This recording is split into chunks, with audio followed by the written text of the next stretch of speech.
आप लोगों को पता होगा कि स्कोडा और वॉक्सवैगन की कार्स में कई सारे हिडन फीचर्स रहता है जो कि कोडिंग के थ्रू हम उसको एनाबल करवा सकते हैं।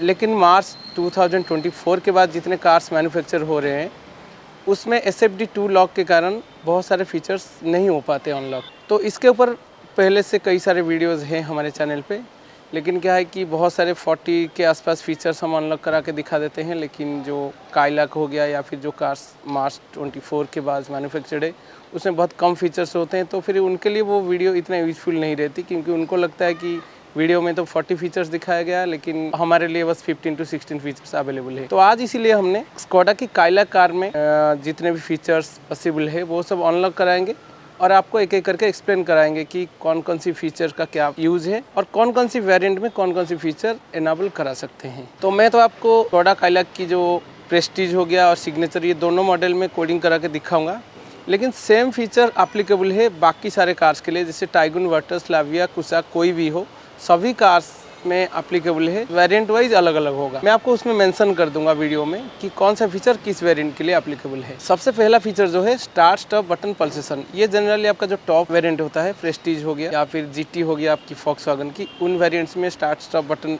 अवेलेबल है। जो स्टार्ट स्टॉप बटन की एक लाइट होती है वो हल्के से अपना पल्सेटिंग टाइप के करेगी।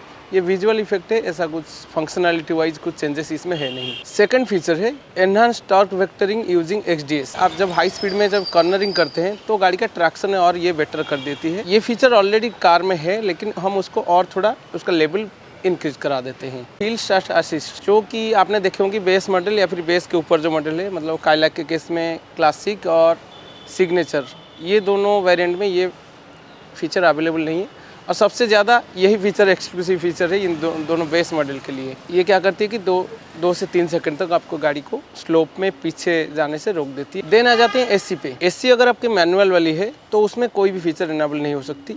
अगर आपकी AC जो है वो क्लाइमेट्रॉनिक्स मतलब ऑटोमेटिक AC है तो उसमें 2-3 फीचर अवेलेबल है। फर्स्ट वन, जो ऑटो में जब हम कार की AC को रखते हैं तो फैन की स्पीड डिस्प्ले नहीं करती, वो डिस्प्ले हो जाएगी। सेकंड वन, जो AC की कंट्रोल है वो आपका इंफोटेनमेंट में आ जाएगी। और थर्ड फीचर है AC की जो कूलिंग है वो थोड़ा इम्प्रूव हो जाएगी, लेकिन ये उसी कार में पॉसिबल है जो कार मार्च से अगस्त 2024 के बीच मैन्युफैक्चर्ड है, क्योंकि अगस्त के बाद जो कार्स मैन्युफैक्चर्ड है उसमें ऑलरेडी कंपनी ये फीचर एनाबल करके ही दे रही है। तो इसलिए काइलैक में ये फीचर की ज़रूरत नहीं है, क्योंकि ऑलरेडी ये एनहांस होके आती है। इंफोटेनमेंट AC कंट्रोल आ जाने से आपको ड्राइविंग करते टाइम AC का कोई टेम्परेचर या फैन स्पीड वगैरह आपको चेंज करने में कोई प्रॉब्लम नहीं होती। आप बिना जो AC कंसोल को देखे इंफोटेनमेंट से भी आप चेंज कर सकते हैं। और ये चीज़ ऑब्वियसली आपके जो 10 इंच वाले इंफोटेनमेंट सिस्टम है उसी में पॉसिबल है। जो सिग्नेचर में जो बेसिक 7 इंच वाली इंफोटेनमेंट आती है उसमें पॉसिबल नहीं है। नेक्स्ट 2 फीचर है जो थोड़ा परफॉर्मेंस को आपका एनहांस करती है। एक dynamic steering weight. Dynamic steering weight क्या करती है, जो कार की जो स्टीयरिंग की वेट को वो थोड़ा सा, मतलब थोड़ा का मतलब ये है कि 20 to 30% के आसपास थोड़ा स्टीफर बना देती है। ये काफ़ी हेल्पफुल रहती है हाई स्पीड में, जब हाईवे में आप ड्राइव करते हैं उस टाइम। सिटी में हो सकता है किसी किसी को इनकन्वीनियंट लग सकती है, लेकिन वो डिपेंड करता है कि वो प्रीवियसली कौन सी कार ओन करते थे, उसी हिसाब से अपना अपना experience. Then enhance throttle response. आपको पता ही है कि 1 लीटर वाली जो कार है उसमें कितना टर्बो लैग रहती है। तो देखिए वो इससे क्या होती है, जो थ्रॉटल है, थ्रॉटल का जो रिस्पॉन्स है ना, उसी को वो थोड़ा एनहांस करती है।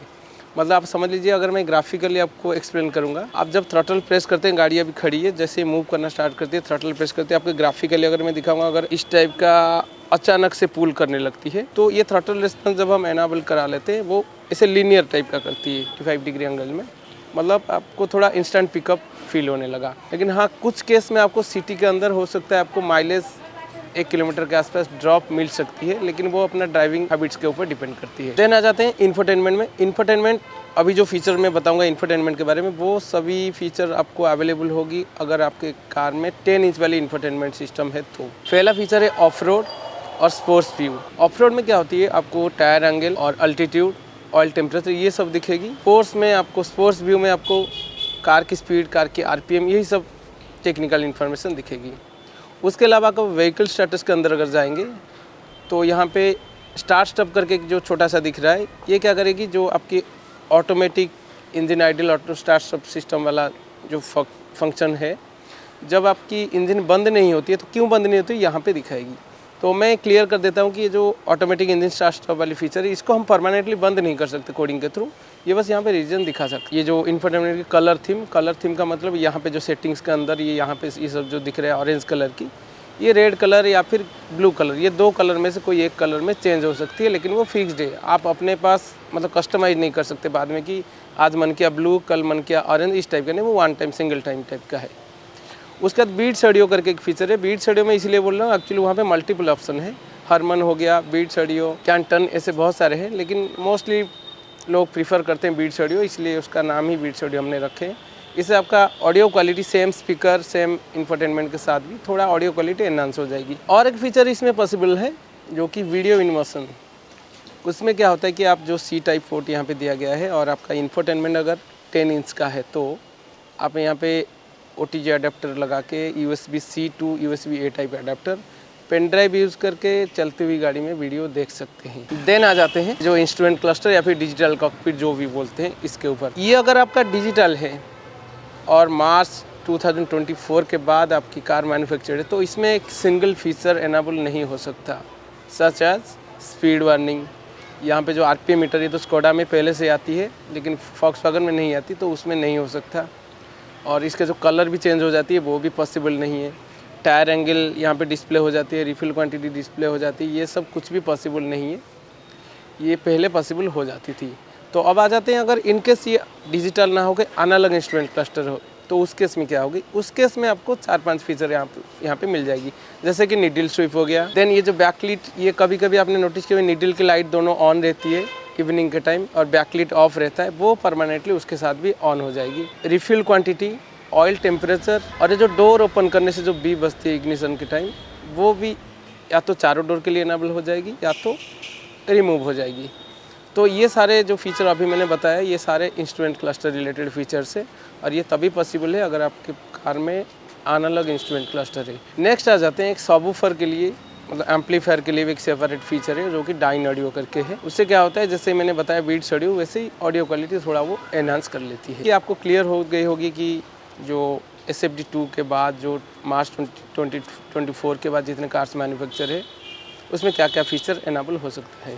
और जैसे कि मैंने बताया, लॉक अनलॉक पे जो साउंड आती है, driver side window roll up roll down हो जाती है, चाबी से लाइट रिलेटेड जो भी फीचर्स है, जैसे 3 टाइम to 5 टाइम्स ब्लिंक हो जाती है, इंडिकेटर, लेन चेंज इंडिकेटर, वो सब कुछ भी पॉसिबल नहीं है काइलैक में और किसी भी कार में जो कि VW स्कोडा की और जो मार्च 2024 के बाद मैन्युफैक्चर। फिर मिलते हैं और एक वीडियो के साथ, तब तक के लिए बाय, थैंक यू।